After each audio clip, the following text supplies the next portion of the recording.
The new president of Pakistan, Qadari, has got his hands full. And this area on the border is not been governed since the days of Alexander the Great. I've been to Waziristan. I can see how tough that terrain is. It's ruled by a handful of tribes. And yes, Senator Obama calls for more troops, but what he doesn't understand, it's got to be a new strategy, the same strategy that he condemned in Iraq.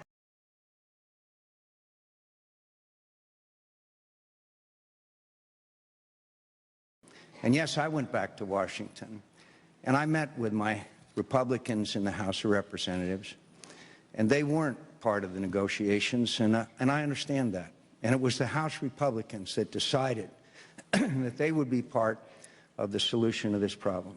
But I want to emphasize one point to all Americans tonight.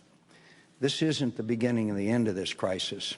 This is the end of the beginning if we come out with a package that will keep these institutions stable.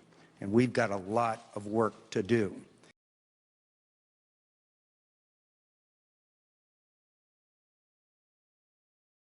So China is negotiating quite a large Asian trade deal right now. The difference between it and the TPP, however, is ambition. So the TPP, although not as pure, in quotes, as the precursor agreement, it is still much more trade liberalizing than the China alternative agreement is going to be.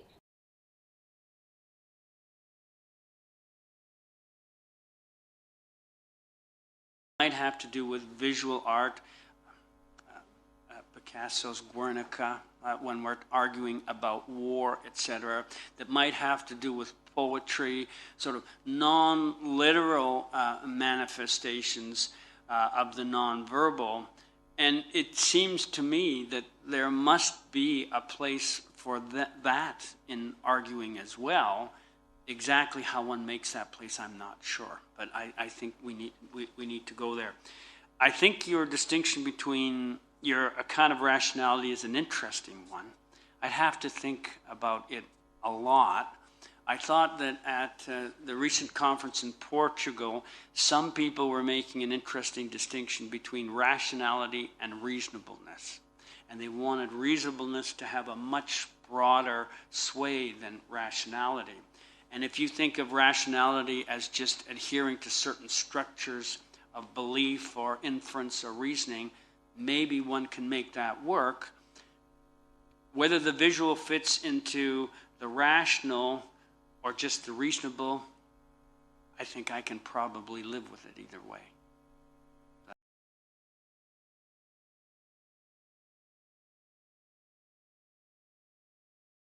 And here's some reasons, and they're provided visually. So I think it's true that in non-literate societies, you may have more visual argument, but that doesn't mean that in literate societies, there isn't a place for visual argument. Yes, but then how can we, I agree that with words you cannot, express all these, I don't know, we have different modes of communication or different means of communication, and words are only one type of them. Yes. But then how would you reconcile all of these different ways of communication, for example, in a reasoning of a court decision? Maybe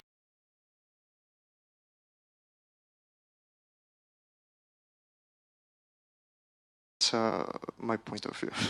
So I think there's three things you've said that, and I'll respond to each of them. So of course, you're right about logos, but I think that it's absolutely clear that in the Phaedo, what Plato, and actually the word logos is used in different ways by different ancient authors, and at one point, for example, a fable is considered a logos. But we're talking about Plato, and for Plato, Plato is not open to images. He's not open to art. He's